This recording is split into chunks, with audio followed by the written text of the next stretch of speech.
एक समय की बात है, भागलपुर गांव में कमला देवी नाम की एक बूढ़ी औरत रहती थी। उस बूढ़ी औरत का लड़का मोहन गांव में खेती करता था। उस बूढ़ी औरत की बहू रामरती बहुत ही खड़ूस थी। उसका बेटा खेती करके जो भी कमा के लाता, वो झट से उसे छीन लेती। दोनों माँ बेटे शिव की भक्ति में लीन रहते। बूढ़ी औरत की बहू रामरती सारा दिन पड़ी रहती और बिल्कुल भी काम नहीं करती। कमला देवी की बहू सारा घर का काम अपने सास से करवाती। उसकी बहू दिन भर उससे इतना काम कराती कि उसकी सेहत खराब होने लगी। एक दिन मोहन अपनी पत्नी से कहता है, अरे सुनती हो, मुझे 4-5 दिन के लिए गांव से बाहर शहर में जाना पड़ रहा है। खेतों में फसल खड़ी है, पीछे से तुम उसकी देखरेख कर लेना। ठीक है, आप जाओ, मैं देख लूंगी। रामरती मन में सोचती है, अरे क्यों ना इस बुढ़िया से घर के साथ साथ खेतों का भी देखरेख करवा लूं। बुढ़िया बीमार तो रहती ही है, ज्यादा काम कर नहीं पाएगी और ये भगवान के पास प्यारी हो जाएगी। अच्छा होगा, मेरा भी पीछा छूटेगा। रामरती अपनी सास कमला देवी से घर का और खेत का इतना काम करवाती है और उसे खाने को बिल्कुल नहीं देती। कमला देवी घर का और खेत का काम करती रहती और साथ में ओम नमः शिवाय का जाप करती रहती। एक दिन कमला खेत में काम कर रही थी और साथ में ओम नमः शिवाय का जाप कर रही थी। खेत में काम करते करते वो अचानक से बेहोश हो जाती है। जब कमला होश में आती है तो पास में वो एक साधु को खड़ा देखती है। हे साधु महाराज, आप यहाँ कैसे? अरे माताजी, मैं तो यहाँ पास से गुजर रहा था तो अचानक मेरी नजर आप पर पड़ी। आप यहाँ बेहोश पड़ी थी, फिर मैंने आपको पानी पिलाया और तब आप होश में आई हो। अरे माताजी, आप इतनी बीमार लग रही हो, लगता है आपने इतने दिनों से कुछ खाया भी नहीं है। आप कुछ खाती क्यों नहीं? अरे साधु महाराज, मैं अपने भोले की आराधना करते करते कब बेहोश हो गई, मुझे तो पता ही नहीं चला। अच्छा माँ जी, अब मैं चलता हूँ। अरे रुकिए साधु महाराज, आप मेरे यहाँ आए हैं तो बिना कुछ खाए यहाँ से मैं आपको जाने नहीं दूंगी। ऐसा कहकर वो खेत में से कुछ सब्जी तोड़कर लाती है और साधु के लिए खाना बनाकर लाती है। लो माँ जी, पहले आप खाओ, आपकी सेहत ठीक नहीं है।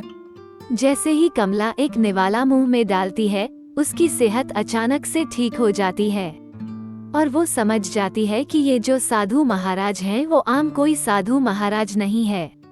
तो वो उस साधु महाराज से पूछती है, ये साधु महाराज आप कौन हैं?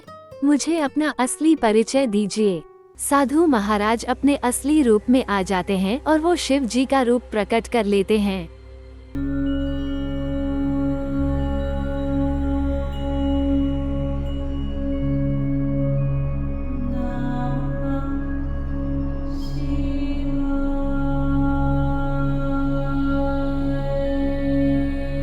हे देवी, मैं आपके इस काम से बहुत ही प्रसन्न हुआ। आपकी इतनी सेहत खराब होने के बावजूद भी आपने मेरे लिए खाना बनाया। मांगो, क्या वरदान मांगती हो?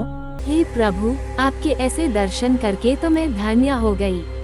आप अगर मुझे कुछ देना ही चाहते हैं तो मुझे एक शिव का मंदिर चाहिए जिस पर बैठकर मैं आराम से आपकी आराधना कर सकूं। शिव की महिमा से वहां शिवलिंग के साथ एक मंदिर प्रकट हो जाता है।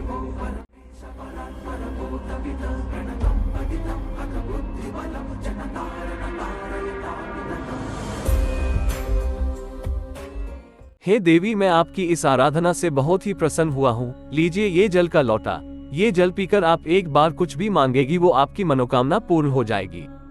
पर ध्यान रखिए, एक ही मनोकामना पूर्ण होगी।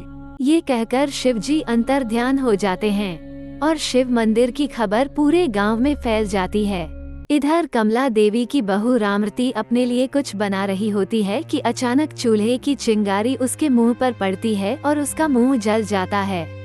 जब शाम को मोहन अपने घर आता है तो वो रामरती का मुंह जला हुआ देखता है। अरे ये क्या हुआ, तुम्हारा मुंह कैसे जल गया? अरे कुछ नहीं जी, ये मेरे ही कर्मों की सजा है। मैं आपको और मान जी को सारा दिन शिव की भक्ति करने से रोकती थी, भगवान ने मुझे ये सजा दी है। माँ कहाँ है? मैंने गांव वालों से सुना है कि माँ जी की भक्ति से एक शिव का मंदिर प्रकट हुआ है, माँ वहीं पर है। मोहन और उसकी पत्नी दोनों कमला देवी के पास जाते हैं। अरे चलो माँ, हम तुम्हें लेने आए हैं, मुझे रामरती ने सारा कुछ बता दिया है। अरे रामरती, तुम्हारा ये चेहरा कैसे जल गया है? अरे कुछ नहीं माँ जी, मैंने आपके साथ इतना बुरा किया है तो मेरे साथ तो ऐसा होना ही था। कमला जल का लोटा जो भगवान शिव ने उसे दिया था वो लाती है और उसका पानी पीकर कहती है कि हे प्रभु, मेरी ये रामरती बहू का चेहरा ठीक हो जाए। ऐसा कहते ही रामरती का चेहरा पहले जैसा हो जाता है। दोनों पति पत्नी के जोर लगाने पर भी कमला देवी शिव मंदिर से न जाने की बात कहती है। पति पत्नी वहां से चले जाते हैं। एक दिन भगवान शिव की आराधना करते करते कमला देवी अपने प्राण त्याग देती है। कमला देवी के जाने के बाद मोहन और उसकी पत्नी रामरती दोनों हर रोज उस शिव मंदिर में शिव की आराधना करते हैं। इस कहानी का सार यह है कि हमें अपने कर्मों की सजा इसी जन्म में मिल जाती है, इसलिए हमें अपने कर्म अच्छे रखने चाहिए।